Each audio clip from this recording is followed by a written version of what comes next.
Generative AI is the next $1 trillion unlock of value. Everybody wants to learn how they work, but they make a common mistake. So, all neural nets are not LLMs, but all LLMs are neural nets. What makes them, what is the secret sauce? What makes them amazing? Right? It is typically the transformer architecture. Ab, what the hell are these transformers for God's sake? BERT एक model है जिसका नाम था bidirectional encoder representations from transformers, right? और GPT एक अलग model था जिसका नाम था generative pre trained transformer. That is why people are learning prompt engineering so much.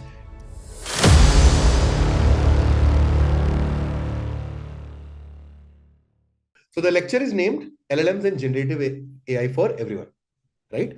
So generative AI is the next $1 trillion unlock of value.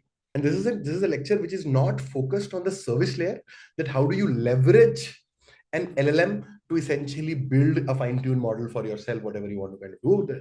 It is focused on why LLMs are powerful, how do they work, what are their basics, what is the architecture that really made them special, right?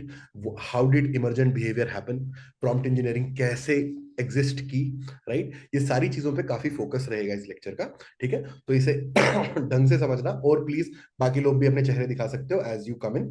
I would love for this lecture to be very very interactive, ठीक है? Cool है, ठीक है जनता, बहुत बढ़िया, right? In the future, right? हर दिन नए एप्लीकेशंस बन रहे हैं, लोग इसको कंटेंट क्रिएशन के लिए यूज कर रहे हैं, लोग इनको बैकएंड टूल्स के लिए यूज कर रहे हैं, लोग इनको सॉल्विंग कस्टमर सपोर्ट इश्यूज के लिए यूज कर रहे हैं, लोग इनको स्पेसिफिक यूज केसेस, लीगल के यूज केसेस में यूज कर रहे हैं, लोग इनको दुनिया भर के यूज केसेस में यूज कर रहे हैं, और स्टार्टअप्स दिन ब दिन बन रहे हैं. One of the very good approach that people have said, that one of the very famous VCs, he said that the $1 million of a SaaS startup has in 2 or 1 year they used to achieve, or 2 years, a good SaaS startup has now become the $5 million. Like that number has, because they have been growing so rapidly, right? Everybody wants to learn how they work, what value they bring, but they make a common mistake. Everybody starts by using them for services without understanding how they truly work, right?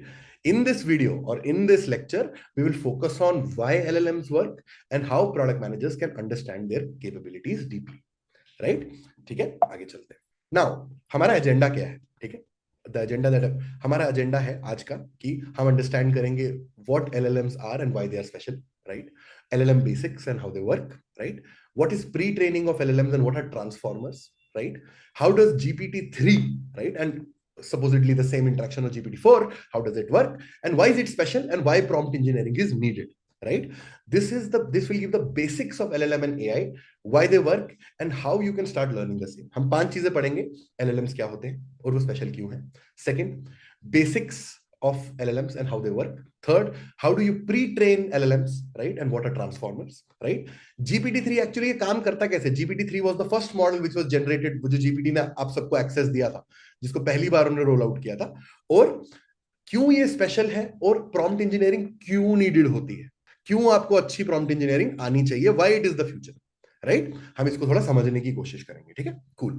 Natural language processing कुछ नहीं है. AI क्या होता है? AI is an intelligent agent which is a replica of human like intelligence, right? Why are humans good? They can do a lot of generalist tasks, right? तो NLP basically means it allows AI agents, right, to give human-like responses to our queries. One of the very good examples is this was the first bot that was ever made. This was Eliza, right? It was made in 1960s. Yeah. How do you do? Please Hi. tell me your problem. Hi, Eliza. What is LLMs? Why do you ask? What the hell are you saying? Possibly they are you're saying. Okay, does that mean I am saying? Do you believe it is normal to be saying? So it's a very bad example. It was made in 1960s. This is as poor, right? It has zero context. कुछ समझ में नहीं आ रहा, but ये भी एक bot है, right? आज के बॉट सब देखो, आप चैट जीपीटी पे जाते हो, right? I ask how do I learn about LLMs. It understood the context well. It is able to give me सब कुछ बता रहा है कि बेसिक्स कैसे पढ़ने हैं, ये कैसे करना है. इतना पावरफुल है आज का बॉट, राइट? उस जगह पे इट वाज रूल बेस्ड और ह्यूरिस्टिक इंटेलिजेंस, कि कोई बंदा उससे कुछ पूछता है, उसको पता है कि इसी तरह के जवाब मैं दे सकता हूं, इसी तरह के जवाब मैं आंसर दूंगा. तो this was the first version, it was made in 1960s 65, right? That was the first bot it was made, right? This was a very basic trained NLP bot, right? Which gave very, very simple responses. LLM models have become so powerful because they give amazing responses based on what are the context that you're inputting. इसीलिए वो इतने powerful हैं, ठीक है? आगे चलते हैं, ठीक है?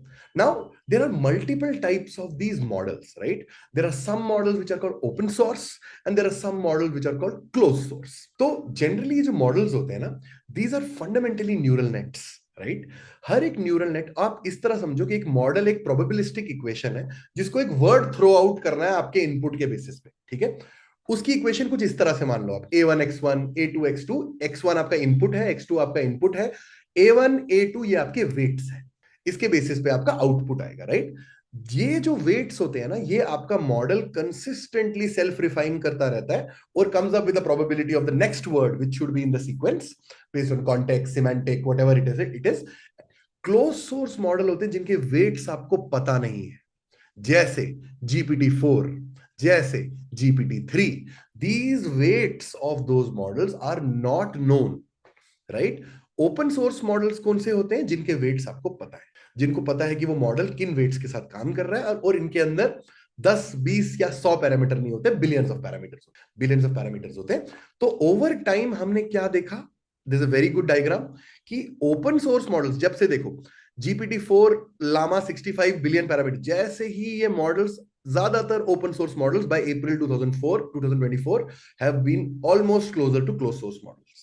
तो यानी कि आपके जितने भी ये मॉडल्स यहाँ पे पड़े हुए, लामा 3, 88 बिलियन, ये are they are all inching towards the performance of closed source models, right? So the world is moving towards the fact where open source models are almost as good as closed source models, और ये converge कर रहा है, right? इसका एक बहुत अच्छा example क्या है जो लामा उन्होंने अभी रिलीज किया, introducing Lama 3.2, right? This is again it's a model which is almost, देखो यहाँ पे लिखा हुआ है, choose from 1 billion parameters, 3 billion parameters, 11 billion parameters और 90 billion parameters.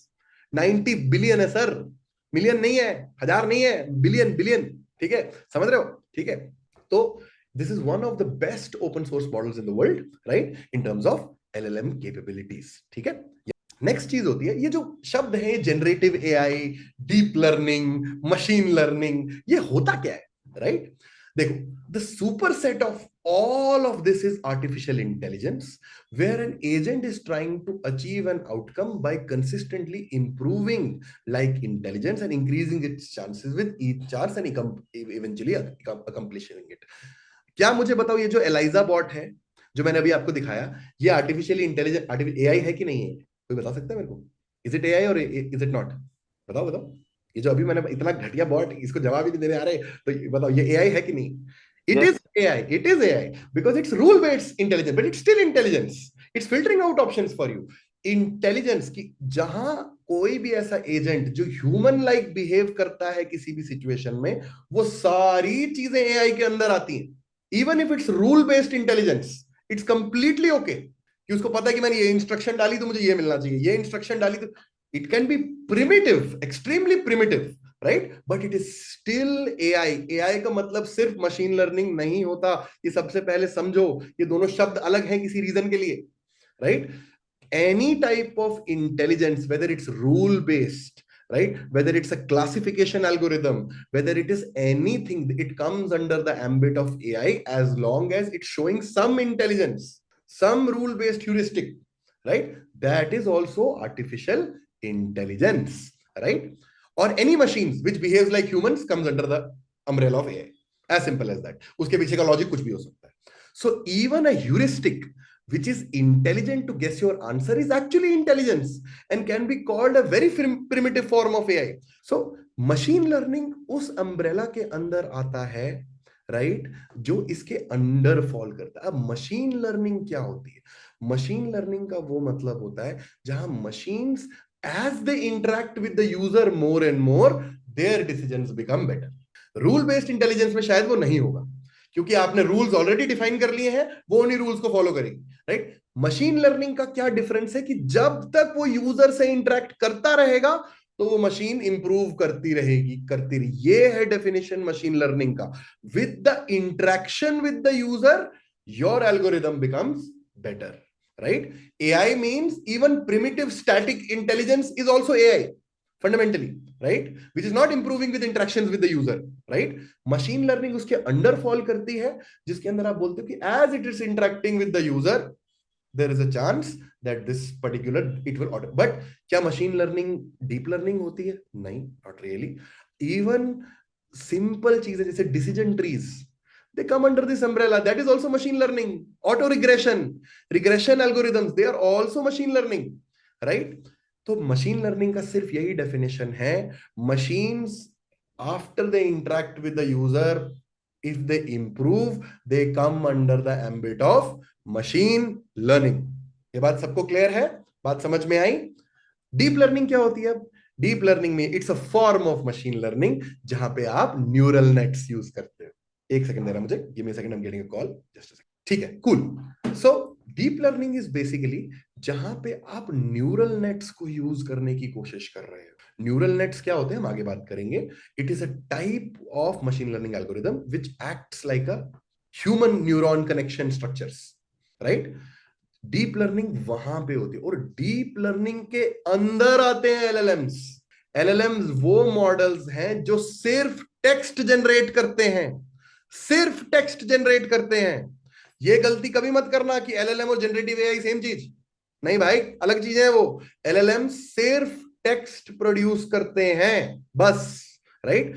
when LLMs are used with deep learning more, right? जहां पे कोई भी एल्गोरिदम हो सकता है डीप लर्निंग के अंदर, right? there can be RNNs, there can be CNNs, there can क्या कहते हैं, recursive neural networks, convolution neural networks, right?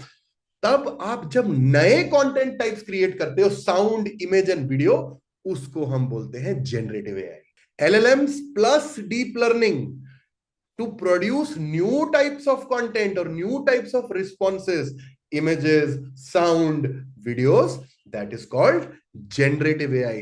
LLMs don't produce sound, image and videos, they are only text based. When LLMs are used with other deep learning models to produce different types of sound, image, video outputs, they that ambit in totality is called generative AI. अब LLMs के major use cases क्या? एक चीज समझो, LLM सिर्फ text produce करते हैं, ये बात मैंने क्लियर कर दी आप सबको। क्या क्या उनके मेजर यूज केसेस है? यही 4 मेजर यूज केसेस हैं। इसके ऊपर उन्होंने फिर सुपर बहुत सारे यूज केसेस बन सकते हैं इसके ऊपर। पहला, they create novel text generation. I tell you what do you mean by novel text generation. Write me a fictional story about Shravan becoming the CPO of YouTube. It is never real. ये कभी थी, ये exist ही नहीं करती थी information. It just produced it out of the blue. It was a Chris Mormin in Bangalore, a seasoned product leader and mentor, opportunity at YouTube. Let's talk. This story never happened. It produced it off the bat, right? That is called novel text generation. That text never existed. This is existing for the first time, right? इसके लिए LLMs बहुत powerful थे। Second, translation of language. Translate this to French and make monikers for it. Bro, it just translated it to French, देख रहे हो तुम? और उसने मॉनिकर्स भी बना दिए, देख रहे हो? Amazing, insane, right? Third, sentiment analysis. Give me the emotion behind this. Inspiration, empathy, sentiment analysis होता है मैं आपका सेंटिमेंट जान पा रहा हूं टेक्स्ट से कि आप क्या कर रहे हो। और चौथा क्या था? Conversational bot. ठीक है, now tell me how do I crack the interview. So अब मैं पूछ रहा हूं उससे, बताओ भाई इंटरव्यू कैसे क्रैक करूंगा? तो वो भी बता रहा है मेरे को। तो ये 4 बड़े यूज केसेस थे एलएलएम्स के। क्या? Novel text generation, right? Translation of language. Third, sentiment analysis, emotion पता चलेगा। Fourth, it can act as a conversational bot for you where you can ask and throw questions and it can talk to you based on whatever it is trained across. बात समझ में? ये major applications थे LLMs के, ठीक है?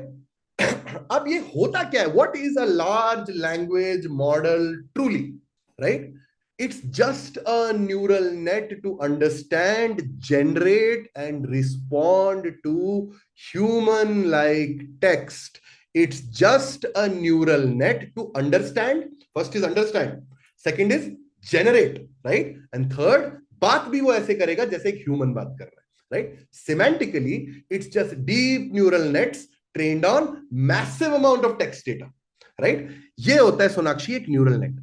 जो आप पूछ रहे थे ना डीप लर्निंग, उसमें क्या होता है, आपका कुछ इनपुट डेटा आता है, वो हर एक नोड में जाता है, उस नोड के कनेक्शन है अलग नोड्स के साथ, और वो नोड्स करते करते एक आउटपुट लेयर आती है। कई बार वो आउटपुट लेयर वापस, और ये जो बीच की लेयर्स होती है इनको बोलते हैं हिडन लेयर, राइट? यहां पे भी कुछ ना कुछ, यहाँ एक चीज का इनपुट दूसरे का आउटपुट बन रहा है, दूसरे का इनपुट तीसरे का आउटपुट बन रहा है। This is how your brain also works, right? ये डीप लर्निंग बेसिकली, अंत में एलएलएम कुछ नहीं है, एक न्यूरल नेट है, but trained on massive amount of data. It's not just hundreds of variables, it's billions of variables, right? This is what a neural net truly looks like, right? अब जो neural nets होते हैं, इनके बहुत सारे use cases हैं। Image detection use case है, pattern recognition use case, self driving cars use case है, दुनिया भर के यूज केसेस हैं इनके, right? What do? They understand, generate and respond to human like texts. ये LLM के लिए है, लेकिन एक न्यूरल नेट खाली यही नहीं करता, ये कई बार सेल्फ ड्राइविंग कार्स को भी चला सकता है, कंप्यूटर एडेड विजन में भी हेल्प कर सकता है। So all neural nets are not LLMs, but all LLMs are neural nets. बात समझ में आई? There can be neural nets which can be used for computer vision, right? वो बिल्कुल अलग यूज केस है, वो टेक्स्ट नहीं जनरेट कर रहा, वो कुछ और चीज कर रहा है, right? So all LLMs are neural nets, but all neural nets are not LLMs. क्योंकि LLMs किस चीज पे है? Again, text, focused on text. That's all. Make sense? अब ये देखो, why is it called a large language model? क्योंकि they are large because they have billions of parameters. The count for most models is in billions and sometimes it's in trillions. Right? जो GPT-3 था, जो सबसे जो आपके लिए release भी नहीं हुआ था, उसमें 125 मिलियन पैरामीटर्स थे, 125 मिलियंस, राइट? ये सब छोड़ दो, हेड्स एटसेट्रा ये सब छोड़ दो। उसी तरह GPT-3 मीडियम 350 मिलियन। सी GPT-3 ये आपको रिलीज हुआ था, the GPT-3 that released, it had 175 billion parameters, 175 billion. NLP models हमेशा एग्जिस्ट करते थे, right? But they were made for specific tasks. कि यही करना है, यही। When LLMs came, these GPT models coincidentally could do a large number of tasks, right? वो एक specific use case के लिए train हुए थे, लेकिन कर बहुत सारी चीजें कर पा रहे थे, right? The second beautiful thing that happened with number of parameters going up, right, was they could do complex tasks. आज से याद करो, आज से 5 साल या 10 साल पहले जाते थे, अगर आप किसी NLP बॉट को लिखे write me an email with context, उसकी फट जाती थी, बॉट नहीं लिख पाता था, राइट? आज मैं अगर मैं लिखूंगा GPT को, write me an email to give me a 500% hike in today's scenario, damn, he just did it. That's so powerful. I just gave him so little context, it actually made, right, this sense 500%, जहां पर उसने mention भी कर दिया ये चीज। तो this is a very trivial task for today's LLMs, but आज से 10 साल 12 साल पहले जाओगे ना, कुछ नहीं, फट जाता था जी आपका बॉट, जो भी आप कर रहे हो। This is why LLMs were so, they were large because they are called large because their parameters are in billions and sometimes trillions, right? That's why it's called a large language model, right? Rest everything, every NLP is a language model. आप समझ रहे हो? Natural language processing ही कहा जाता है उसको, लेकिन large का डेफिनेशन तब आया जब उनके params were huge, they were in millions, billions etcetera, right? तब और उनको क्या पता चला उस टाइम पे कि जब हम वैसे मॉडल को ट्रेन कर रहे हैं तो it is able to do a variety of tasks in 2 folds. One, it can do horizontally a lot of tasks, right? And it can also do complex tasks, right? It is not as trivial as write me a 2-liner or subject. It can write proper PRD लिख देगा आपके लिए, सब कुछ कर देगा, right. तो दोनों चीजें उनको समझ में आई कि यार एक तो ये हॉरिजॉन्टली भी बहुत सारे टास्क कर ले, ट्रांसलेट भी करते हैं, सेंटिमेंट एनालिसिस भी करते हैं, प्लस सेंटिमेंट एनालिसिस में भी इनकी capability of doing complex task is way high. That's what they realised, जब that's why LLMs became the future, right. अब what makes LLMs so good, कोई बता सकता है मेरे को? What makes them, what is the secret sauce? What makes them amazing? Right? It is typically the transformer architecture. And what is the transformer architecture? हम बात करेंगे उसके बारे में, don't worry. No, it's not Optimus Prime, folks. Although I would have liked it, right? This is what a transformer architecture actually दिखता है. This is how it looks like.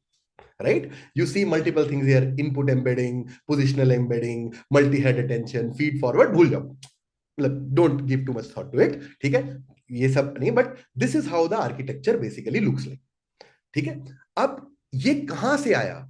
There was a seminal paper written in 2017 which was called attention is all you need, right. It was written by Noam Shazeer, Google Brain, Niki Parmar, Jakob Ashish Vaswani, Llion Jones, and that is where they introduced this architecture, the transformer architecture. So they introduced the transformer architecture, and they said by introducing the transformer architecture, they could see considerable gains in the horizontal and vertical capabilities of a natural language model.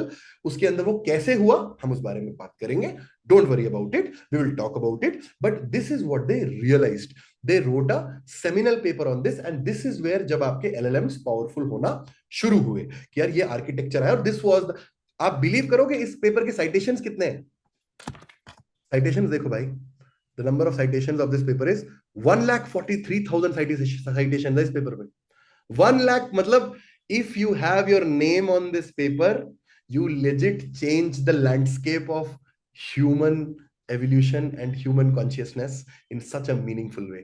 तो जिसका इस paper पे citation है उसको दुनिया की कोई भी कंपनी हायर कर लेगी, कोई भी कंपनी बिना सोचे, राइट। And it's a very hard, मतलब it is such a paper कि मेरे को, मैं भी इसको पढ़ते पढ़ते मुझे लगता है मुझे 2 महीने लगेंगे तब जाके समझ में आएगा कि किया क्या है उन्होंने एक्चुअली, राइट। तो मैंने इसका एक बहुत डम डाउन वर्जन जो बनाया है, जो बहुत डम डाउन वर्जन है, जो आपको एक लेवल तक बताएगा। लेकिन this is what they, and it's just 11 page paper. And the maths here is, आपको एक चीज एम्बेडिंग को पढ़ने के लिए आपको कम से कम पहले 2 बार 2 अलग किताबें खोलनी पड़ेगी, वहां पढ़ना पड़ेगा, फिर समझ में आना पड़ेगा कि एम्बेडिंग कैसे करना। ठीक है, मेक सेंस? यहां तक बात समझ में आई? तो this was the really the secret sauce that really made LLM so good, right? अब क्या हुआ? अब जनरली क्या होता है, अब जब आपको एक LLM क्रिएट करना होता है, how do you create an LLM? ठीक है, basically there are 2 stages to create an LLM। ठीक है, एक होता है प्री ट्रेनिंग और एक होता है fine tuning. Pre training generally होता है कि आप एक अनलेबल्ड डेटा सेट अपने फाउंडेशनल मॉडल को देते हो, जिसमें आपके इतने सारे पैरामीटर्स है, पैरामीटर्स तो आप ही इंट्रोड्यूस कर सकते हो, राइट। और उसको आप एक डाइवर्स सेट ऑफ डेटा पे ट्रेन करते हो। GPT-3 के जैसे मैंने आपको बताया, जो आपको रिलीज हुआ, उसमें 175 बिलियन नोड्स थे, बिलियन पैरामीटर्स थे, राइट। आपको पता है उसका डेटा मैक्सिमम कहां से आया? इस जगह से आया, कॉमन क्रॉल। किसी को पता है कॉमन क्रॉल क्या है? Can anybody tell me what's common crawl? Common crawl is the open source web repository of web crawl data that can be used by anyone. It is a large old repository of सारा data, और ये non profit है। 60% of its data came from there, right? 30% came from WebText 2. What is WebText 2? Reddit का 2014 से लेके 2005 से लेके 2020 तक जितनी भी Reddit का ओपन सोर्स डेटा है, वो सारा data is WebText 2, right? They picked this data from Reddit, right? And what is the third one? 5% data आया बुक्स से, ऑनलाइन बुक्स, और 5% आया विकिपीडिया से, राइट। तो and do you know what was the total amount of training data? अब ये tokens है ना, टोकन्स को भी वर्ड की तरह समझो, one word is one token, assume that, right? So it was trained on 300 billion words, right? 300 billion words. तो LLM was trained for, और जो ये LLM था, ये वन वर्ड कंप्लीशन पे ट्रेंड था कि ये it will predict the next word, it can only generate one word at a time, right. और आपको पता है GPT-3 को ट्रेन करने के लिए what was the compute cost that was needed? Can anybody make a wild guess? कितनी cost थी इस मॉडल को प्री ट्रेन करने की? कॉस्ट क्या थी? 5 million. हाँ, It was 25 million. It was 5 million. Yes, it was 5 million USD, 4.6 million USD. तो ये हम गरीबों के लिए नहीं, ठीक है, मतलब हम जो गरीब लोग हैं तो हम नहीं कर पाएंगे इसको ट्रेन। तो जनरली, लेकिन लोगों को क्या सरप्राइज किया जब उन्होंने प्री ट्रेन किया मॉडल, तो उनको समझ में आया ये बहुत सारी चीजें कर पा रहा है। ये सिर्फ मैंने इसको, और आपको पता है पहला जो GPT-3 वो किस टास्क के लिए ट्रेन था? It was trained for a translation task of English to German. that was specifically, it was trained for that. But they could see that it could do translation, it could do talking, it could do all of those things. So what they really understood was that, थोड़ा सा इसको ना आगे चल के इस वाली slide पे आते हैं, सॉरी इस पे नहीं, इस पे आते हैं, ठीक है। Our system worked in 2 stages. First, there was a transformer on a very large amount of unsupervised data. It is not labeled data. Labeled data का मतलब होता है सोनाक्षी की हाइट इज 5'11", श्रवण की हाइट है 6 फुट, हिल्डा की हाइट है 5'8". I can label Sonakshi's height as tall, Shravan as tall. That's labeled data, right? I have an outcome here. It was unlabeled data, right? It did not have any output to measure it across, right? That's why it was unlabeled data. तो उन्होंने एक बहुत अच्छा paper लिखा, आप ये पढ़ सकते हो. It's a very good paper where they started. Our system works in 2 stages. First, we train a transformer model. Then we fine-tune this model on specific tasks, in which we noted that unsupervised learning techniques can use surprisingly discriminate features when trained on enough data. Hence, we wanted to further explore, can we develop one model, train it in an unsupervised way, and then fine-tune it to achieve on many different tasks.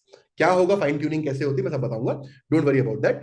Our results indicate that this approach works surprisingly well. The same core model can be fine-tuned for very different tasks with minimal adaptation. तो उन्होंने कहा ये बहुत सारे task कर सकता है, right? अब तो प्री ट्रेनिंग आपको समझ में आई कि हम बेसिकली एक फाउंडेशन मॉडल पे बहुत सारा large 300 billion words, so many billion words, we are essentially putting that across into a foundational model and training it. Huge number of parameters, huge number of words that are taken across, और उस पे हम train कर रहे हैं. और हमने क्या देखा कि हमारे फाउंडेशन मॉडल के अंदर, which is the first model, right, जहां पे प्री ट्रेन्ड, जब अनसुपरवाइज्ड डेटा है, वो बहुत सारी कैपेबिलिटीज डेवलप करना शुरू हो गया, राइट? तो fine tuning basically means after the foundational model is given some labeled data which is specific to an organization, specific to a use case, like कि आपने एक टिकट को अच्छे से क्लोज किया, it's a good ticket, right? आपने एक email को स्पैम बोल दिया तो आपने लेबल कर दिया ईमेल को कि ये स्पैम है, ये स्पैम नहीं है, ये स्पैम है, ये स्पैम नहीं है. जब हमने उसको एक छोटे डेटा सेट पे, इस फाउंडेशनल मॉडल पे ट्रेन किया, लेबल्ड डेटा सेट पे, तो हमें समझ में आया कि ये models got tuned to that purpose and they could do very good things specific. और क्यों कर रही है कंपनीज ऐसा? क्योंकि बहुत सारा ऐसा डेटा है जो ओपन सोर्स नहीं है, जो कॉन्टेक्चुअल है, जो pertaining to that use case है. सेल्फ ड्राइविंग कार्स का अपना आईपी हो सकता है, जेपी मॉर्गन का अपना आईपी हो सकता है सब. और इसका एक बहुत अच्छा एग्जांपल है, ओपन एआई ने दिया है. ग्रैब को उन्होंने हेल्प किया. ग्रैब को कैसे हेल्प किया? उन्होंने क्या किया? They used vision fine tuning to automate map mapping, and this is what they saw, कि simultaneously their lane count accuracy increase by 20. कि लोग जब ट्रैवल कर रहे होते हैं तो एक गलत लेन ना ले लें, that increased by 20%, right? Speed limit, जो साइन का लोकलाइजेशन है, वो 13%, कि आप स्पीड लिमिट को क्रॉस कर रहे हो, that improved by 13%. Manual efforts got reduced, and this model became super powerful for them to make very powerful grab maps.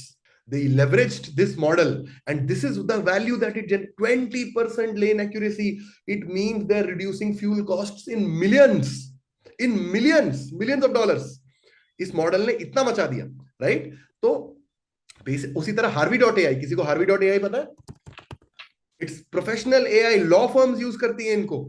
They have, it's a fine tune model tailored to your expertise. किसी भी country, अलग अलग जगहों पे. और देखो इनके clients कौन से, ये देखो, bridge water client. Bridge water is बहुत अच्छी किताब पढ़ी है उनको. ब्रिज वाटर एसोसिएट्स किसकी कंपनी है? सोनाक्षी ने पोस्ट भी डाली थी इस पे. सोनाक्षी बताओ ब्रिज वाटर एसोसिएट्स किसकी कंपनी है? रे डालियो, इट्स रे डालियो. समझ? तो ये सारे आपके लॉ फर्म्स हैं जो आपको एक फाइन ट्यून्ड मॉडल को यूज करके, फाइन ट्यून मॉडल आपके आंसर्स को नैरो करता है, मोर कॉन्टेक्स्ट लेके आता है उस पर्टिकुलर यूज केस के लिए। फाउंडेशन मॉडल भी शायद आंसर कर देगा उस चीज को, लेकिन वो बहुत वेग तरीके से करेगा और बोलेगा, ऊपर लेवल पे आंसर करेगा उसको कि इसको ऐसे कर। लेकिन फाइन ट्यून मॉडल आपको contextually in the organisation with the same type of data, तो आप क्या कर रहे हो, पहले एक मॉडल को ब्रॉड बना रहे हो, training it on large set of unsupervised data and then putting it into a labeled data। पहला डेटा अनलेबल्ड है, दूसरा डेटा लेबल्ड है जिसको मैं टेस्ट कर सकता हूं कि मेरा रिस्पॉन्स सही है कि गलत है, सही है कि गलत है, और उससे मैं एक फाइन ट्यून्ड मॉडल बना पाया, right. There are two major types of fine tuning that is done. One is called instructional fine tuning, right. इसका ये मतलब होता है कोई इंस्ट्रक्शन दी तो मुझे जवाब क्या देना, that's it's like a bot, right. दूसरी होती है क्लासिफिकेशन के लिए फाइन ट्यूनिंग, जैसे ईमेल को स्पैम बोलना है या नॉट स्पैम बोलना है, वो क्लासिफाई कर रहा हूं मैं कि ये अच्छा है, गुड और बैड, गुड और bad. That is the second type of, first type of fine tuning is conversational fine tuning, instructional fine tuning, कि मैं मुकेश से बात कर रहा हूं, Mukesh is an AI bot, उसको जवाब क्या देना है, वो based on the label data उसी कॉन्टेक्स्ट को यूज करके मुझे कॉन्टेक्चुअली जवाब देगा, right. This is what two types of major fine. तो सबसे पहले हम जब एक एलएलएम डिजाइन करते हैं, सबसे पहले हम करते हैं pre training, right. Pre training के अंदर उस एलएलएम के अंदर ट्रांसफॉर्मर आर्किटेक्चर होता है जो हम बात करेंगे, जिसके बारे में वो कैसे काम करता है। तो हम बहुत सारे अनलेबल्ड डेटा सेट को उठाते हैं, उसको हम उस एलएलएम फाउंडेशन मॉडल में डालते हैं, जिसमें बहुत सारे ट्रांसफॉर्मर लेयर्स हो सकते हैं, बहुत सारी चीजें हो सकती हैं, और उससे हम एक जनरल कैपेबिलिटी डेवलप करते हैं। उसके बाद हम लेबल्ड डेटा सेट उठाते हैं जिनका हमें आंसर पता है, और उन पे हम फाइन ट्यून करते हैं to make a contextually specific LLM to your use case. अब this is typically how it works. आप क्या करते हो, large amount of unlabelled data उठाते हो, ये सिमेंटिक डायग्राम है। Internet data is fed to a foundation model with billions of parameters with an unlabeled data set, right?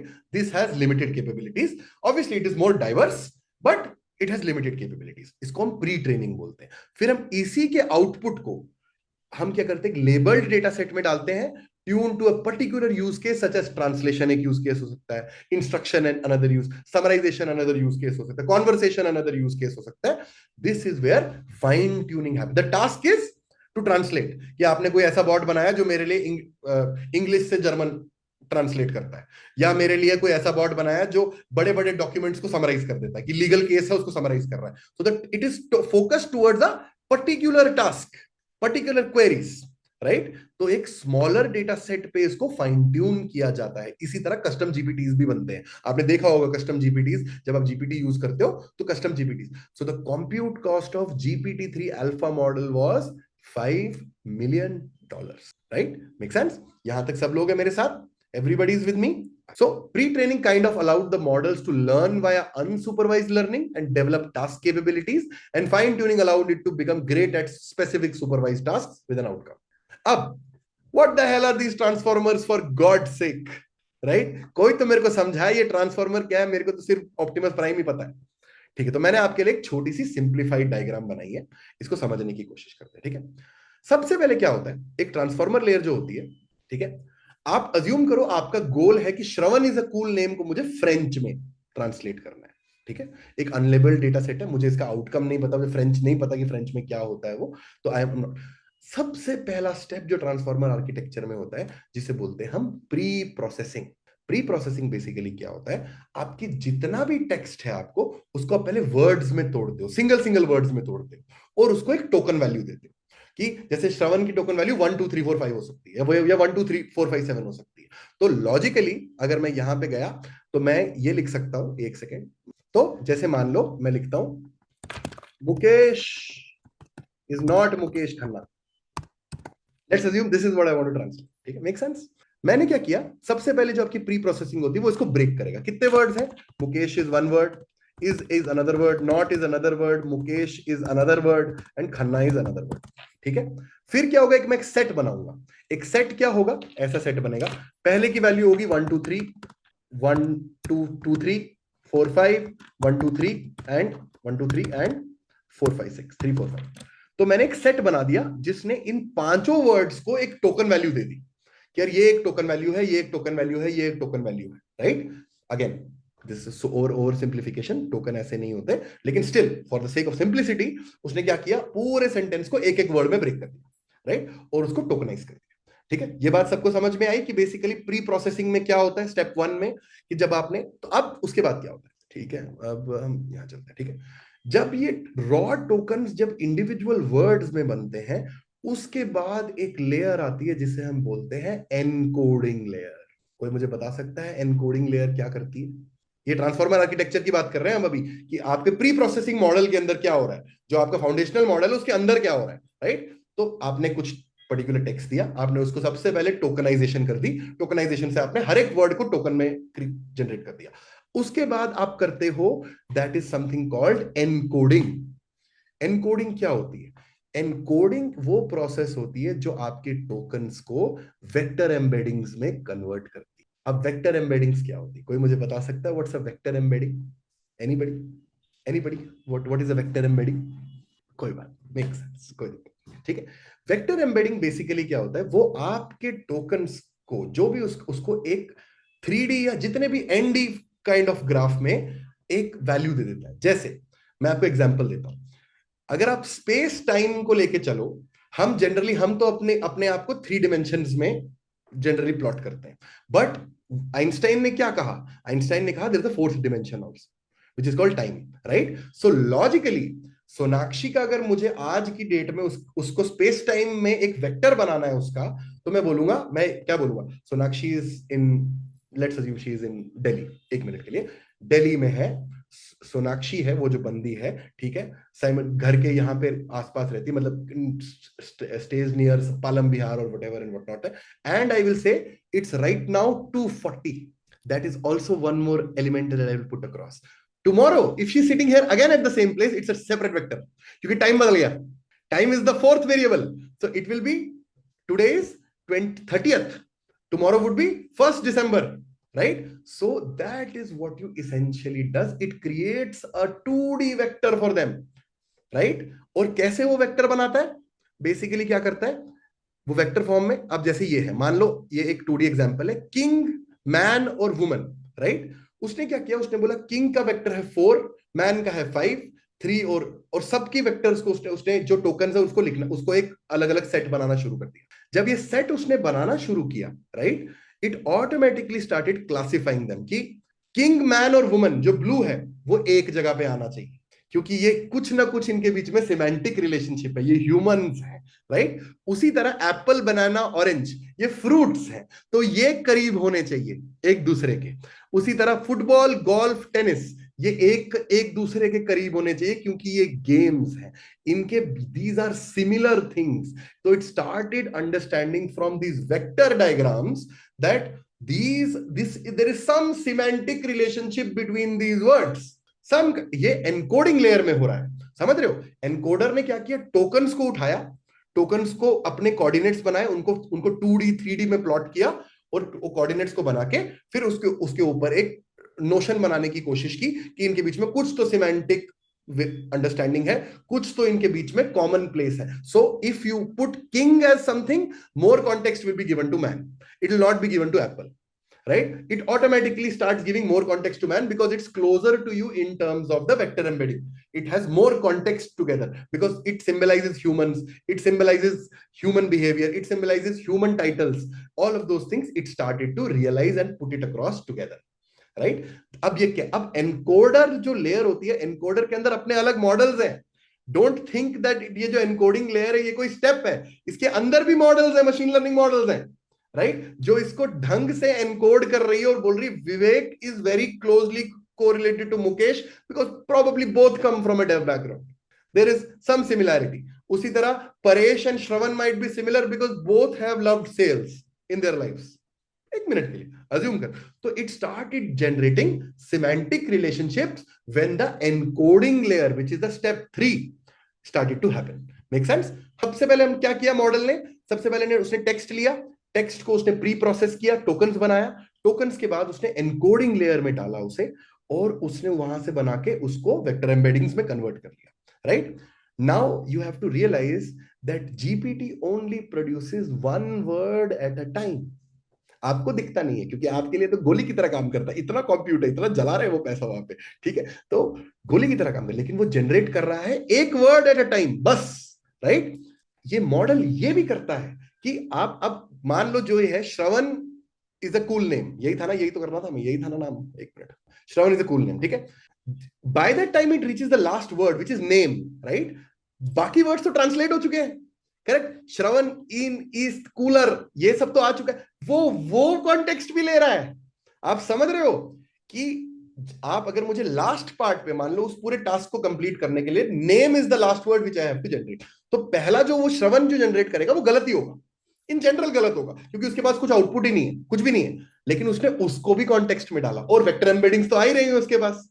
तो जैसे ही श्रवण गया उसने नेक्स्ट टाइम भी इंप्रूव कर दिया, नेक्स्ट टाइम पे फिर उसको मिला श्रवण इस्त हो गया फ्रेंच में या जर्मन में फॉर दैट मैटर, उसने फिर इस्त को भी उसने डाला, और इवेंचुअली वो क्या कर रहा है, जो आउटपुट्स आ रहे हैं, राइट, जो एनकोडिंग लेयर के जो आउटपुट्स आ रहे हैं उनको भी वो वापस डाल रहा है और वापस मॉडल में इनकॉर्पोरेट कर रहा है। लेकिन जरूरी नहीं है, डोंट थिंक जैसे श्रवण इज आइन कूलर यही निकल के आएगा, नहीं, पहली बार होते श्रवण की जगह वो राहुल लिख दे, कोई फर्क नहीं पड़ता, लेकिन वो उसको भी यूज करो, और एम्बेडिंग्स तो आ ही रही है, एम्बेडिंग्स तो आपने शुरू में ही बना ली, तो वो उस कॉन्टेक्स्ट को भी यूज करते करते नेक्स्ट इटरेशन में वो राहुल को श्रवण कर देगा, राहुल को श्रवण कर देगा, और ऐसे ऐसे करके वो मूव। फिर क्या होता है, जब ये जो चीजें जो ये वेक्टर एम्बेडिंग्स है ये कहां जाती हैं, there is another thing that's called the decoder layer, it decodes, right, decoder layers भी मॉडल्स होते हैं, राइट, वो डिकोडर्स ये सारी वेक्टर एम्बेडिंग्स उस डिकोडर में जाती हैं, और वो जो डिकोडर होता है वो इसको डिकोड करता है और एक आउटपुट जनरेट करता है,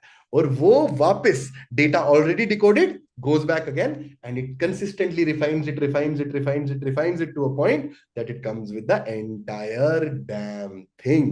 बात समझ में आई? आपका स्टेप 1 है, आपने टेक्स्ट डाला, उसको प्री प्रोसेस किया, उसकी वेक्टर एम्बेडिंग्स बनाई, वेक्टर एम्बेडिंग्स के बाद आपने उसको डिकोडर में डाला, डिकोडर ने कुछ थ्रो किया आउटपुट, उस आउटपुट को भी उसने इनपुट पे लिया, उस आउटपुट को भी, और उसको करते करते सारी चीज को डिकोड किया और आपके पास एक आउटपुट ब्लॉक आ गया, राइट। तो विच इसेंशियली मीन्स जो आपका आर्किटेक्चर है ये ऐसा है, it looks something like this, मैं आपको दिखाता हूं, ठीक है, दिस समथिंग लाइक दिस।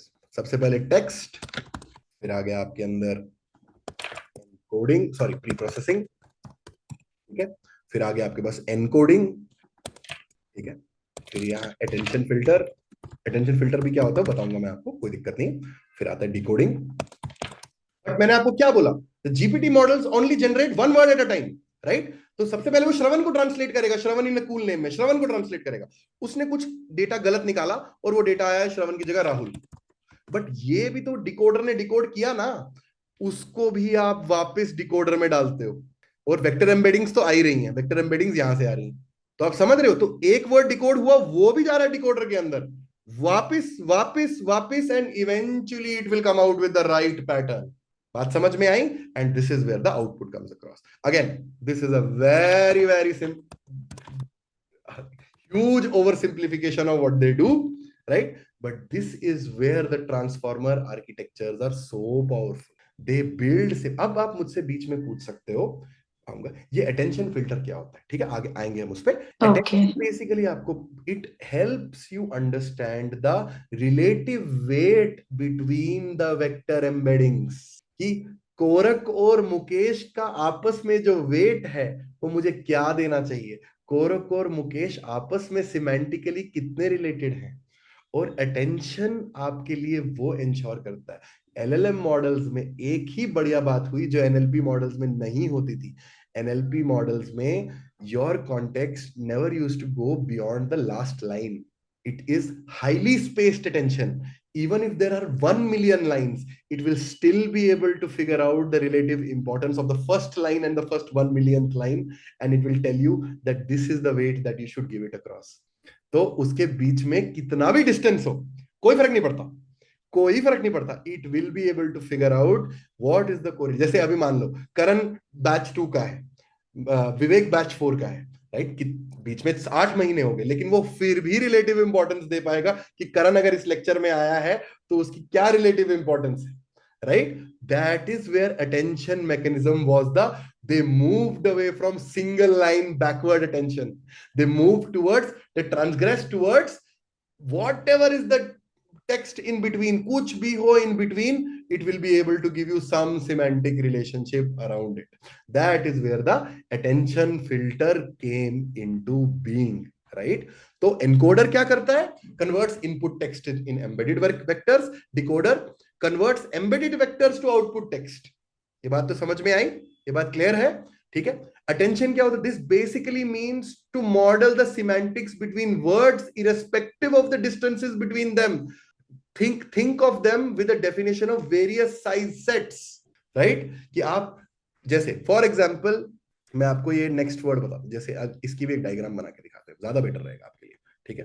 यहां मैंने लिखा सोनाक्षी इज ऑसम, ठीक है? अब और नेक्स्ट स्टेटमेंट मैंने लिखा सोनाक्षी इज सुपर ऑसम। तीसरा टेक्स्ट मैंने लिखा सोनाक्षी ऑसम बिकॉज श्रवण भैया इज ऑसम। बिकॉज श्रवण भैया इज ऑसम, ठीक है? श्रवण भैया इज ऑसम। अब मैं पूछता हूं एलएलएम से कि भाई मुझे अब चौथा बता कि नेक्स्ट क्या आएगा। वो खाली इसका नहीं ले रहा context, it's not just taking this context कि लास्ट लाइन क्या थी, वो ये वाला सेट भी बना रहा है, वो ये वाला सेट भी बना रहा है। आप समझ रहे हो? वो हर एक जगह का कॉन्टेक्स्ट ले रहा है और उसके बाद बोल रहा है कि मुझे नेक्स्ट वर्ड क्या डालना है। तभी आप नोटिस करोगे कि जब आपके प्रॉम्प्ट फटे हुए होते हैं तो वो घटिया आउटपुट देता है। जब आप प्रॉम्प्ट को थोड़ा बेटर करते हो, वो उस पुराने वाले कॉन्टेक्स्ट को भी लेता है और आपके नए वाले प्रॉम्प्ट को भी लेता है और उसके बाद एक बेटर आउटपुट देता है। फिर आप उस प्रॉम्प्ट को और बेटर करते हो, वो उन तीनों कॉन्टेक्स्ट्स को लेता है और उन तीनों कॉन्टेक्स्ट्स के अनुसार आपको चीजें देता है। तो attention allowed to do this. This was the real innovation in the transformer architecture, that they could give relative importance to vectors irrespective of the distance between the words. Irrespective, right? अब उन्होंने क्या generate, अब attention तो ये था, उन्होंने फिर एक चीज बोली कि सेल्फ अटेंशन क्या होता है। सेल्फ अटेंशन किसी कोई बता सकता है मुझे? अटेंशन तो समझ में आ गया कि यार कि टेल्स, सेल्फ अटेंशन ये था, it was the ability in the transformer architecture that with every new word it could change the weights of these components. बात समझ में आई? यहां पे फिर आता हूं मैं। अभी मान लो यहां पे मुझे आने के लिए थर्ड स्टेटमेंट का वेट 0.1 है, सेकंड स्टेटमेंट का वेट 0.06 है, फर्स्ट स्टेटमेंट का वेट 0.01 है, ठीक है? अब क्या हुआ? बिकॉज अब उसने नेक्स्ट वर्ड जनरेट किया, उसको भी उसने इंक्लूड किया, ये वेट्स बदल जाएंगे। ये वर्ड अब फोर्थ स्टेटमेंट का शायद 0.15 हो जाएगा, फिर 0.1 हो जाएगा, 0.06 हो जाएगा और 0.01 हो जाएगा। तो self attention was the capability in the transformer architecture to change the weights according to every new word that is generated. And that was the key to the transformer architecture कि उन्होंने बोला this is the real जो IP है ना LLMs की, वो ये थी। This is what they figured out कि how do you give weights agnostic of distance. कितना भी पुरानी चीज हो, वो कॉन्टेक्स्ट वो उसे रिमेंबर करेगा, ह्यूमन ब्रेन की तरह। आपको 15 दिन 20 दिन 30 दिन की चीजें याद रहती हैं, 30 दिन से आगे जाते हो कॉन्टेक्स्ट गायब। Exactly like that it figured out कि आप कितने भी पीछे चले जाओ। तभी आप देखो जब आप जीपीटी से बात करोगे, एक सेशन में जो बात करोगे कॉन्टेक्स्ट में बात करेगा, वो सेशन खत्म हो गया, अगले सेशन में वो कॉन्टेक्स्ट चला गया, फिर उसने फिर से context develop. It is exactly like the human brain. This is what they unlocked और उन्होंने बोला this is the IP of the entire transformer architecture, right? यहां तक बात सबको क्लियर है? Everybody is with me, right? This basically means Shravan is a good person, Shravan is a product manager. Third sentence will incorporate values from 1 and 2 both. That is what attention did. It basically made transformers that good, right? ये बात सबको clear हो गई? आगे चलते। फिर उन्होंने क्या बोला? उन्होंने बोला कि इसके बाद नए तरह के मॉडल्स आए। नए तरह के मॉडल्स क्या आए? BERT मॉडल्स आए। BERT is bidirectional encoder representation for transformers. This was typically used for sentiment analysis. और GPT मॉडल्स आए जिनको आप बोलते हो आज जनरेटिव प्री ट्रेन्ड ट्रांसफॉर्मर। क्या है ये दोनों बताता हूं मैं, डोंट वरी, ऊपर से मत जाना, कोई दिक्कत नहीं है। BERT एक मॉडल है जिसका नाम था bidirectional encoder representations from transformers, right. और जीपीटी एक अलग मॉडल था जिसका जिसका नाम था जनरेटिव प्री ट्रेन्ड ट्रांसफॉर्मर। अब इनमें डिफरेंस क्या है, कोई मुझे समझा सकता है? अभी तक ट्रांसफॉर्मर तो आपने समझ लिया। तो ट्रांसफॉर्मर आर्किटेक्चर में क्या होता है? टेक्स्ट आता है, प्री प्रोसेस होता है, एनकोडर आता है, एनकोडर डिकोडर लेयर पे जाता है, डिकोडर डिकोड करता है और आउटपुट आता है। और by the time the task is completed, whatever is decoded early also gets as an input in the decoder. That is what. अब मुझे कोई बता सकता है BERT और जीपीटी में क्या होता है? मैं ये दिखाऊंगा नहीं, पढ़ के बता दोगे, ठीक है, कोई फायदा नहीं है, ठीक है। तो मुझे बताओ कि ये BERT और BERT मॉडल्स में आपके क्या होते हैं, बताओ मुझे। BERT मॉडल्स में सिर्फ एनकोडर्स होते हैं, डिकोडर्स नहीं होते। There is only encoders in BERT models, right. They are just focused on making improving the relationship. Encoder क्या करता है? आपके सिमेंटिक रिलेशनशिप्स बनाता है वेक्टर्स में कि और अच्छा है, फिर आपने वापस डाला तो BERT आपके हर तरफ, वो लेफ्ट साइड से भी रिलेशनशिप देख पा रहा है, right side. Like Shravan is a cool guy, अगर मुझे गाय वर्ड प्रिडिक्ट करना है और उसके आगे भी कुछ अगर लिखा हुआ है कि Shravan is a great product manager, वो आगे वाली चीजों का भी कॉन्टेक्स्ट लेगा, पीछे वाली चीजों का भी कॉन्टेक्स्ट लेगा और उस वर्ड को प्रिडिक्ट करेगा। जैसे like this, Shravan is an awesome dash dash dash dash. भगवान करे अच्छी चीज लिखे, ठीक है, आगे करते हैं इसके आगे। और श्रवण sometimes says very meaningful things. BERT architecture is for, in order to fill this blank, will not just take Shravan is an awesome, it will also take this Shravan sometimes says a very meaningful thing. वो दोनों direction, क्योंकि वो हर बार encoder ही generate कर रहा है। Encoder क्या कर रहा है? एक लेयर आई, उसका आउटपुट निकला, वो फिर से उसको एनकोड कर रहा है, फिर से उसके रिलेशनशिप को बेटर कर रहा है। और एनकोडर बेसिकली आपके रिलेशनशिप्स बनाता है कि ये इससे इससे रिलेटेड है, इसीलिए वो बेटर कॉन्टेक्स्ट, वो ऑटोमेटिकली सोचेगा कि मुझे यहां क्या डालना है। अब टेल मी वेरी ऑनेस्टली, ये मॉडल किसके लिए अच्छा होगा? जो आपके वर्ड्स के रिलेशनशिप, जैसे फॉर एग्जांपल अगर मैं लिखूं Shravan is sad, next is Shravan is trying to play cricket today because he wants to put his mind somewhere else. वो दोनों कॉन्टेक्स्ट को लेगा, सैड भी है और वो अपना टाइम कहीं और पास करने की, यानी कि मेरे को ज्यादा इंफॉर्मेशन है श्रवण के बारे में in terms of what he is feeling. तो BERT models were very good for sentiment analysis. They used to tell the emotions very well because it could understand the semantic relationships from all directions. कि यार आगे वाले context को भी ले पा रहा है, पीछे वाले कॉन्टेक्स्ट को भी ले पा रहा है, राइट। और इसीलिए BERT जो थे वो बाई डायरेक्शनल थे, वो इधर भी जाएगा उधर भी जाएगा। That's what a BERT model did. What was the GPT model? GPT में एनकोडर हटा दिए उन्होंने, सिर्फ डिकोडर डाल दिए।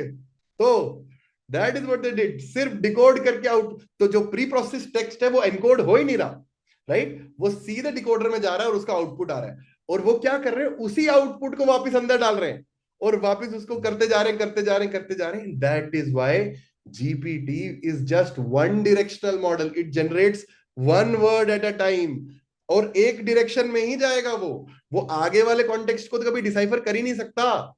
It is impossible. It's always there to generate the next word और the next thing, right. But are there variations which, क्या GPT sentiment analysis नहीं कर सकता? इसका ये मतलब है? कोई मुझे बता सकता है कि जीपीटी सेंटिमेंट एनालिसिस नहीं कर सकता? क्या इसका मतलब ये हुआ? मैंने कहा BERT यूज था क्योंकि वो दोनों डायरेक्शन से था, तो ज्यादा अच्छे रिलेशनशिप्स बता पाता है। जीपीटी में सिर्फ डिकोड हो रहा है, सिर्फ वो डिकोड डिकोड डिकोड डिकोड करे जा रहा है, तो वो नेक्स्ट वर्ड बता पा रहा है। लेकिन क्या इसका ये मतलब है कि जीपीटी मॉडल सेंटिमेंट एनालिसिस नहीं कर सकते? GPT models can also do sentiment analysis. There are variations of it, but BERT was specifically built for it, right? GPT का मतलब होता है generative. It generates content, कि जो इनपुट गया उसी को आउटपुट डाला, वो जनरेट किया, उसी को वापस ट्रेन कर लिया, pre trained on vast amount of text data and then fine tune. And transformer architecture तो आपको पता ही है कि वो सीक्वेंशियल टेक्स्ट के लिए काम करता है। आपको आर्किटेक्चर तो समझ में ही आ गया कि ट्रांसफॉर्मर आर्किटेक्चर काम कैसे करता है। तो BERT models were bidirectional. They could better understand context, right? Because they had only had encoder layers. GPT had only decoder layers, no encoder layers, right? They could only decode, and they use the same output of the decoder as an input in the next decoder, in the next decoder, in the next decoder, and they became better at it. BERT is bidirectional, does better in sentiment analysis, hence better context. GPT is unidirectional, which generates one word. Word does not have a decoder layer. This keeps creating newer and newer vector embeddings with better word context. GPT does not have an encoder layer, which means it keeps decoding, pre-processing, generating. Next, क्या सारे LLMs transformer models होते हैं? बताओ बताओ बताओ, क्या सारे LLMs transformer models होते हैं? बताओ. No, not. There are LLMs जो transformer models were huge for processing huge amount of data. उससे पहले RNNs भी थे, CNNs भी थे, वहां पे भी लार्ज लैंग्वेज मॉडल्स थे, but they were bad, shitty models. They couldn't. उसी तरह क्या सारे ट्रांसफॉर्मर मॉडल्स LLMs होते हैं? उल्टा, पहले मैंने बोला क्या सारे LLMs ट्रांसफॉर्मर मॉडल्स होते हैं? नहीं, सारे ट्रांसफॉर्मर मॉडल्स LLMs भी नहीं होते, क्योंकि आप ट्रांसफॉर्मर मॉडल्स को कंप्यूटर एडेड विजन और उन जगहों पे भी यूज करते हो.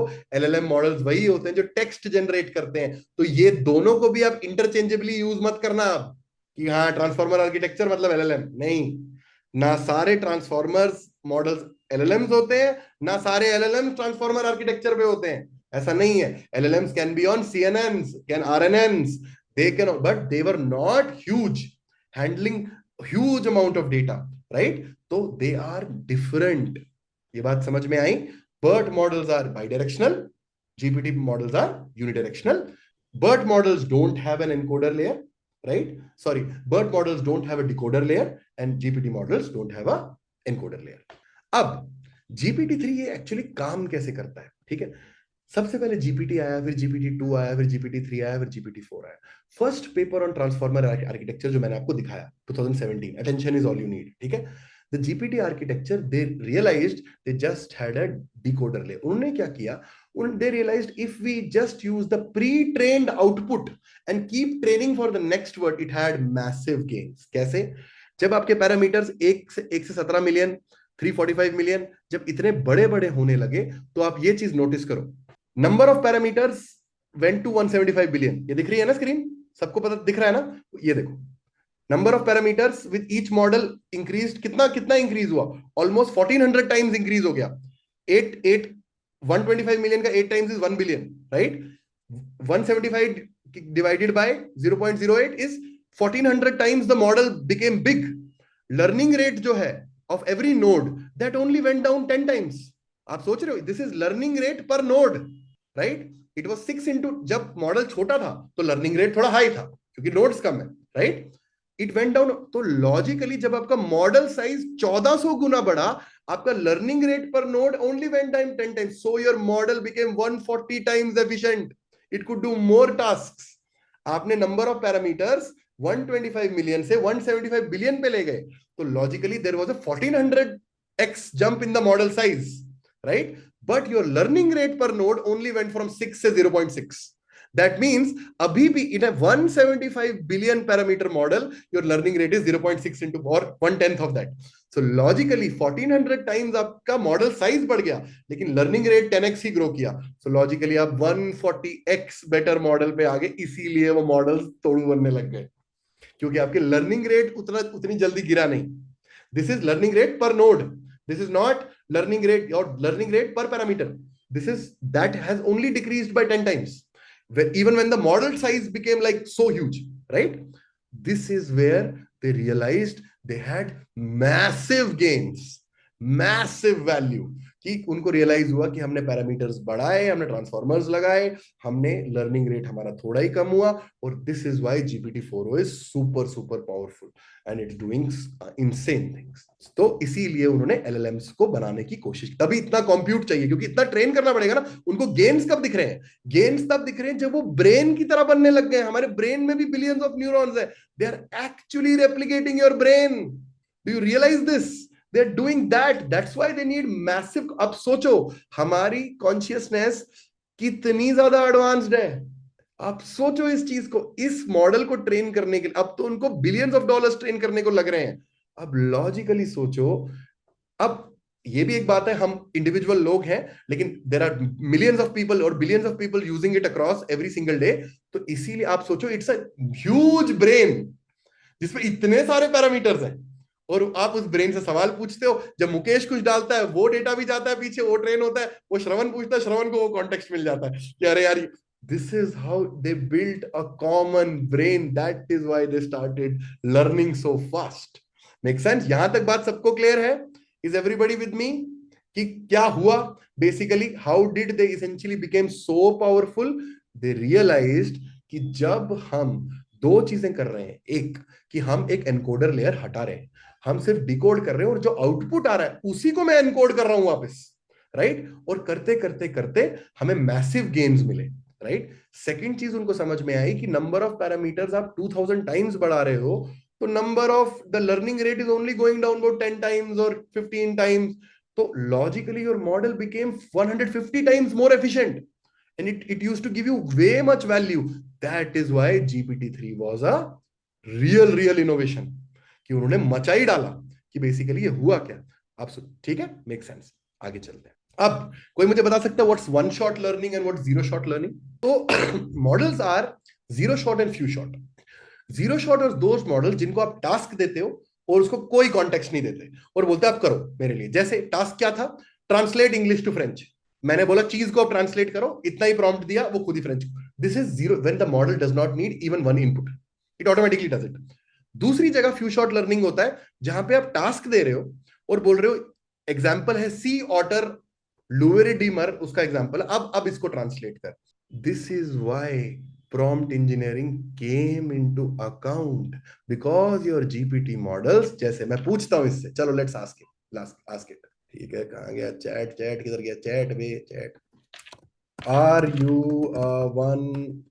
वन शॉट मॉडल और a few shot model? I am a few shot model, right?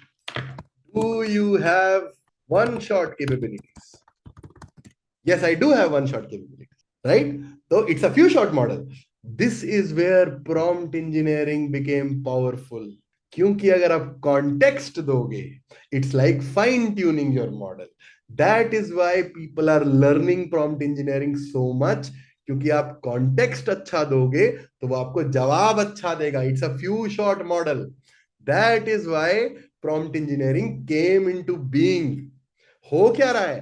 अगर मैं करण का ब्रेन है, मैं उसको कॉन्टेक्स्ट दे रहा हूं, मैं से बोल रहा हूं भाई इस कॉन्टेक्स्ट में सोच के बता कि क्या करना है, तो वो ज्यादा अच्छे से सोच पाएगा, राइट? अगर मैं उसको बोलूंगा भाई दुकान कैसे खोलते हैं, बोलेगा भाई भैया बहुत सारी चीजें, जगह होनी चाहिए, पता होना चाहिए बेचना क्या है, ये सब नहीं. चंडीगढ़ में जीरकपुर में इस गली के पास दुकान कैसे खोलते हैं, वो मुझे कॉन्टेक्चुअली जवाब दे देगा. बोलेगा भैया वहां पे ना आपको इससे बात करनी पड़ेगी, उससे बात करो, उससे आप ये ले लो. This is where prompt engineering came into. This was the eureka moment.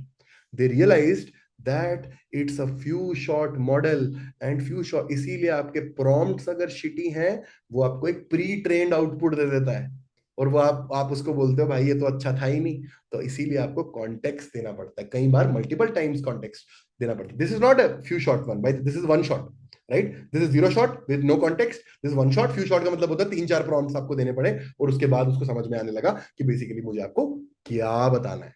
अब जीपीटी मॉडल्स ऑटो रिग्रेसिव थे. ऑटो रिग्रेसिव का मतलब था उन्होंने सेल्फ सुपरवाइज लर्निंग समझ डेवलप की. सेल्फ सुपरवाइज लर्निंग का क्या मतलब होता है? मान लो मुझे इसको जनरेट करना है, सेकंड लॉ ऑफ रोबोटिक्स को मुझे किसी तरीके से किसी फ्रेंच या जर्मन में कन्वर्ट करना है. मैंने बोला वन वर्ड एट ए टाइम, तो उसने पहला वर्ड आउटपुट किया ए, राइट? उसने क्या किया, उसने ए को भी अपने नेक्स्ट प्रॉम्प्ट में, अब उसका जो नेक्स्ट प्रॉम्प्ट है वो ये है सेकंड लॉ ऑफ रोबोटिक्स ए, और उसने जनरेट किया रोबोट. फिर उसने रोबोट को भी ले लिया और उसको जनरेट, अब क्या, अब उसको लेबल भी तो मिल रहा है, उसको लेबल भी मिल गया ना, उसको पहला लेबल ये मिला, अब नेक्स्ट टाइम उसके लिए लेबल मिल गया, उसको फिर से. तो it is self supervised learning, right? कि आप वहां कहीं आउटपुट को इनपुट में डाल रहे हो और इनपुट से जनरेट कर रहे हो, उसको भी फिर आप आगे ले जा रहे हो, और इसी तरह मॉडल ऑटोमेटिकली अपने ही आउटपुट को इनपुट ले लेके that is why they are auto regressive models. They take the output, use that across, put that across in the input. Now your first prompt was second law of robotics, उसने कुछ output दिया, some random output, right? Next time उसने ए को, अब उसका next prompt जो गया, जो ट्रांसफॉर्मर के अंदर है, वो second law of robotics a, robot आया. Second law of robotics a robot. उस ऑटोमेटिकली वो इन सब को लेते जा रहा है और ऑटोमेटिकली अपने ही डेटा सेट को ब्रेक करके वो क्या कर रहा है, वो अपने ही डेटा सेट में से टेस्टिंग डेटा और ट्रेनिंग डेटा बना रहा है, अपने ही डेटा सेट को ब्रेक करके. बात समझ में आई? ये बात क्लियर हुई कि फिर से बताता हूं मैं? आपने एक प्रॉम्प्ट दिया, उसने कुछ रैंडम आउटपुट थ्रो किया, उस रैंडम आउटपुट को ही उसने इंजेस्ट किया और एक नया आउटपुट जनरेट किया, तो वो अपने ही डेटा सेट को, जो आउटपुट है उसी को इनपुट की तरह ट्रीट कर रहा है और आगे प्रॉम्प्ट्स बना रहा है. तो it is not taking some external cues, it is taking its own output to create the next output, right? That is why they were self supervised in nature, right? And that is why they became better at it, right? बात समझ में आई? आगे चलते हैं, ठीक है? Now, after this, something very, very meaningful happened. And this was something, the rise of the machines, it was emergent behavior. Even though it could do only one word predictions, but it started to do it at a large number of tasks. वो context semantics सब समझने लग गया कि भाई कि ये अगर मैं उसी को इनपुट में डाल रहा हूं तो मैं semantics, it is like the evolution of consciousness. Imagine करो, अब सोनाक्षी, जैसे मैंने इसमें बहुत अच्छा example, Deepak I don't know इस कॉल में है कि नहीं है, मैंने एग्जांपल दिया था. A dumb down version is, if you learn the principles right, you can practice that skill and use it at many places. Like Deepak has learned to box, he can defend himself, he can win a championship, he can showcase his strengths to the goons, he can remain fit. एक ही चीज है, he learned to box, but he can use it at 10 different places. This is exactly what emergent behavior was. They figured out they are just generating one word at a time, but वो हर तरह के context को सोच पा रहा है कि ये इमोशनल कॉन्टेक्स्ट है, ये ट्रांसलेशन का कॉन्टेक्स्ट है, ये वाला. And this is where they started replicating the human brain. A neural net is nothing but your brain's neural net. It's your LLM, and that is why emergent behavior happened. यहां पे बात समझ में आई कि emergent behaviour यहां पे आने लगा. उनको ये रियलाइज होने लगा कि हम सेल्फ सुपरवाइज लर्निंग कर रहे हैं, उससे हम वन टास्क बना रहे हैं, लेकिन इवन दो हम एक ही वर्ड जनरेट कर रहे हैं एक टाइम पे, लेकिन वो मल्टीपल कॉन्टेक्स्ट से वो वर्ड आ सकता है. जैसे अगर मुझे किसी को बोलना है आर यू फीलिंग हैप्पी, अगर मैं कोलोकियल इंग्लिश यूज कर रहा हूं तो मैं हैप्पी की जगह बोलूंगा अच्छा लग रहा है मुझे. अगर मैं क्या कहते हैं प्रोबेबली ओल्ड ब्रिटिश लैंग्वेज कर रहा हूं तो मैं बोलूंगा आई एम ग्लीफुल. ग्लीफुल भी तो कॉन्टेक्स्ट है, क्योंकि उसको उस लैंग्वेज से वो कॉन्टेक्स्ट समझ में आ गया, तो it automatically can change words and predict that what is that one word that is coming across. That was emergent behavior. और इसको लोग स्टडी कर रहे हैं कि ऐसा हो क्यों रहा है. Why is it behaving like the human brain? It is like that one moment जब आप कॉन्शियस हो गए, कॉन्शियस अचानक से आप कॉन्शियस हो गए. And this is where typically that is why your LLMs were so powerful. This is where I want to end today. Thank you very much. May Lord Shiva always bless you. That's great. तो मोटा मोटा मैं आपके लिए फिर से revise करता हूं. LLMs आपके टेक्स्ट मॉडल्स होते हैं, ठीक है. NLP मॉडल्स भी आपके LLMs, आप कह नहीं सकते उनको SLM मॉडल्स बोल सकते हो, स्मॉल लर्निंग मॉडल्स बोल सकते हो, ठीक है. ओपन सोर्स और क्लोज सोर्स है. इन्हीं जो पैरामीटर्स हैं जो मैंने आपको बताए, उनके जो वेट्स होते हैं कि उनका सिमेंटिक रिलेशनशिप क्या है, वो उस जिसके वेट्स ओपन होते हैं वो ओपन सोर्स है, जिसके वेट्स ओपन नहीं होते हैं वो क्लोज सोर्स है, ठीक है. आजकल ओपन सोर्स मॉडल और close source model are coming together to each other, right. Generative AI is deep learning plus LLMs to produce sound, images, videos. AI is anything which works like intelligence. Machine learning is when the intelligence interacts with the user and becomes better. Deep learning is when machine learning is done through neural nets, right? And LLMs fall under neural nets, right? It's a specific type of neural net, right? What are they really valuable at? Create new content, translation of language, sentiment analysis, conversational bot use. Large language models होते क्या है? होते तो neural nets ही हैं और कुछ नहीं होता, ठीक है. जितने आपके पैरामीटर्स बढ़ने लगे, उनको ये रियलाइज होने लगा कि ये LLMs जो हैं ये मल्टीपल टास्क्स कर सकते हैं, right. It's a text model, right. इनको अच्छा बनाने के लिए the architecture was the transformer architecture, right, which was given in 2017 in a paper called Attention is All You Need. Transformer architecture में 6 मेजर स्टेप्स होते हैं. इनपुट टेक्स्ट का आना, प्री प्रोसेसिंग होना, एनकोडिंग होना, डिकोडिंग होना और आउटपुट आना, राइट. और डिकोडिंग के अंदर आप पुराने वर्ड्स का टेक्स्ट भी डालते रहते हो, ठीक है. That is important. LLM बनाने के लिए आपको सबसे पहले प्री ट्रेनिंग करनी होती है और फाइन ट्यूनिंग करनी होती है. प्री ट्रेनिंग अनसुपरवाइज्ड डेटा पे होती है, right, which has no labels. Fine tuning is on a smaller data set specific to a use case. दो तरह की फाइन ट्यूनिंग होती है, instructional fine tuning and classification fine tuning, जिसमें instructional में आप कैसे बात करोगे और क्लासिफिकेशन में आप क्लासिफाई करोगे, राइट। उसके बाद हमने उसके एग्जांपल्स देखे कि कितना हेल्प करता है फाइन ट्यूनिंग। ग्रैब को उसने मिलियंस ऑफ डॉलर सेव किए उसने, because of being better at doing what it does, right. फिर हमने कहा उसका एक सेमेंटिक डायग्राम देखा, हमने अनलेबल्ड डेटा डाला, इंटरनेट से उठाया, कॉमन क्रॉल से उठाया, वेब टेक्स्ट से उठाया, बुक्स से उठाया, विकिपीडिया से उठाया, रेडिट से उठाया, उसको एक बहुत बड़े पैरामीटराइज मॉडल में डाला। उसके बाद आपने उस मॉडल से जो आउटपुट निकला उसको आपको फाइन ट्यून किया, and that essentially gives you a very good generative output, right. फिर हमने क्या बोला, हमने कहा कि सीक्रेट सॉस क्या है, एलएलएम्स है, ट्रांसफॉर्मर आर्किटेक्चर है जो एक एलएलएम के अंदर होता है, उसमें एक एनकोडर लेयर है, एक डिकोडर लेयर है और एक अटेंशन लेयर है, अटेंशन फिल्टर है। अटेंशन का मतलब है it allows you to give semantic relationships irrespective of size, right. और सेल्फ अटेंशन का क्या मतलब होता है, it with every cycle it will reorganize its weights of how large is the model agnostic of size, right। फिर हमने उसके बाद क्या बोला, हमने कहा दो तरह के मॉडल्स होते हैं, बर्ट होते हैं और जीपीटी। बर्ट में एनकोडर लेयर नहीं होती, सॉरी डिकोडर लेयर नहीं होती, सिर्फ एनकोडर लेयर्स होती हैं। वो सिर्फ रिलेशनशिप्स को बेटर करता है, इसीलिए वो सेंटिमेंट एनालिसिस, ट्रांसलेशन, इन सारी चीजों में बहुत अच्छा होता है। जीपीटी मॉडल्स में एनकोडर लेयर नहीं होती, सिर्फ डिकोडर लेयर होती है। वो डिकोड करता रहता है और अपने ही आउटपुट को इंजेस्ट करके नेक्स्ट लेयर में डिकोड करता रहता है, करता रहता है till the task is achieved, right. उसके बाद हमने कहा कि हर एक एलएलएम एक ट्रांसफॉर्मर मॉडल नहीं होता, एक ट्रांसफॉर्मर मॉडल एलएलएम नहीं होता। हर एक LLMs can be based on CNNs, RNNs and other things. Transformer models are also based on, क्या कहते हैं, उनको आप कंप्यूटर विजन में भी अलग चीजों के लिए भी यूज कर सकते हो, जरूरी नहीं है आपको के लिए टेक्स्ट बेस्ड के लिए उसको यूज करना है, ठीक है। फिर हमने बात की कि GPT-3 काम कैसे करता है। हमने कहा कि जैसे ही हमने पैरामीटर्स बढ़ाए, राइट, हमें रियलाइज हुआ लर्निंग रेट पर नोड उतनी जल्दी नीचे नहीं गया, साइज बढ़ा तो मॉडल इतना एफिशिएंट हो गया, there were massive gains, right? Earlier models used to improve by 20%, 30%. This time the model improved by 150x. That good it became, right? With the number of layers. ठीक है। उसके बाद हमने कहा कि जनरल मॉडल्स क्या होते हैं, जीरो शॉट होते हैं, वन शॉट होते हैं।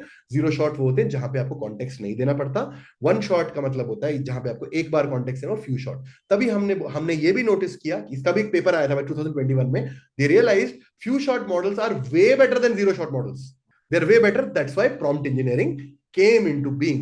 इसीलिए prompt engineering is important, right, to learn that. ठीक है। उसके बाद हमने क्या बोला, हमने कहा कि जीपीटी मॉडल्स ऑटो रिग्रेसिव है। क्यों रिग्रेसिव है? क्योंकि वो अपने ही आउटपुट को इनपुट की तरह इंजेस्ट करते हैं और सेल्फ सुपरवाइज लर्निंग करते हैं और इंप्रूव होते जाते हैं, and that is what GPT models essentially do. And last में हमने बोला कि जब जीपीटी मॉडल्स को हमने देखा, even though it's just generating one word at a time, right, it could get context from all directions. It could use the very same context of that particular word for different types of tasks. It can translate Shravan to French, it can make it some conversation about it, it can do all of those things, and that was called emergent behavior. This is like your human brain. When you try to learn a skill, you can use the skill at hundreds of places, right? It's like product building, you can use it at hundreds of places, and this is what people are trying to now predict कि ये emergent behavior कैसे आया, ये consciousness वाला step कैसे आया। That's why people are afraid कि अगर ये कॉन्शियस हो गई ये चीज तो भाई हम कैसे हैंडल करेंगे, because it will be a hugely powerful net, then even more powerful than our brain. ठीक है, यहां तक बात खत्म करते हैं हम। अब एक नेक्स्ट लेक्चर मैं करूंगा आगे करके, in which I will tell you how to essentially use this information and build a practical LLM किसी तरीके से बनाने, क्योंकि उसके लिए थोड़ा कोड लिखना पड़ेगा और आप एक LLM एक्चुअली डिजाइन कर पाओगे या फिर उसका एक रेप्लिका डिजाइन कर पाओगे जिससे आप किसी तरीके से उसको यूज कर पाओगे। Make sense? This is a very good information for all of you. आप इसको बहुत प्रोडक्ट इंटरव्यूज में बहुत जगहों पे यूज कर सकते हो।